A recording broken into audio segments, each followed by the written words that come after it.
we're going to be looking at portfolios.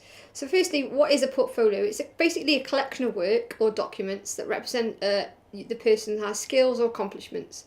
What you'll find is in quite a few of your modules, generally some of the practical ones, they may be asking you to complete an assessment via portfolio, which is basically going to be a collection of tasks or maybe coaching activities or session plans, and present them in a portfolio format. So ideally it's to kind of give you an overview of what portfolios are about, how to present them, and where they're going to sit in line with your assessments. So firstly, what is the purpose of a portfolio?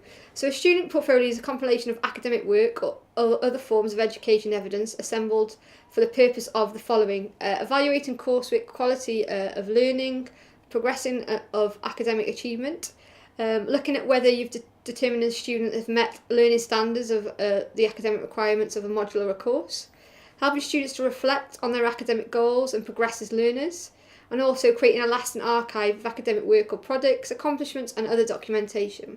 So as I kind of highlighted at the start, really, some of the key types of things that will link to these points really will be around your sort of practical evidence based. You've been able to reflect, collect your session plans. Maybe it's collecting a series of tasks which are going to help you within a module or an assessment process.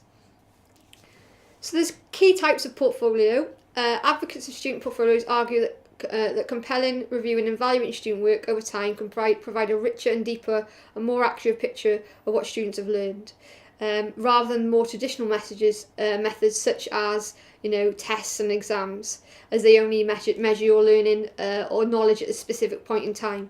So being able to complete a series of tasks over a period of time is going to really develop your learning and create a deeper approach to that.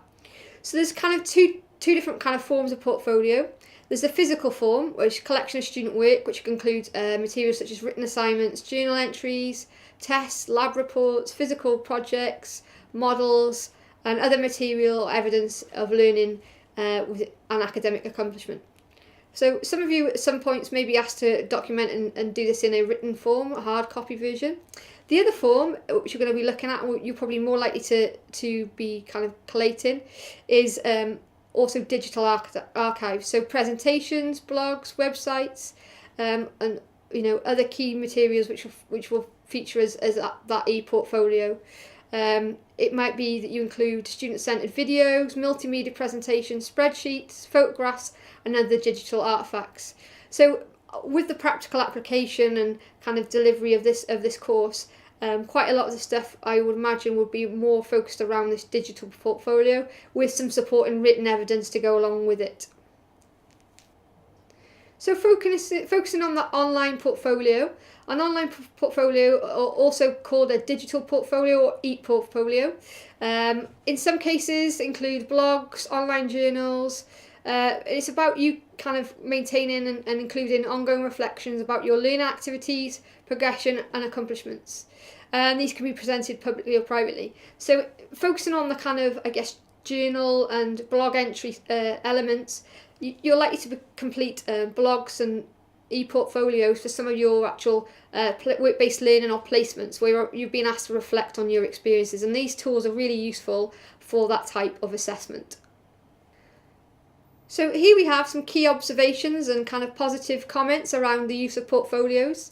So student portfolios are most effective when they are used to evaluate student learning and progress and achievement.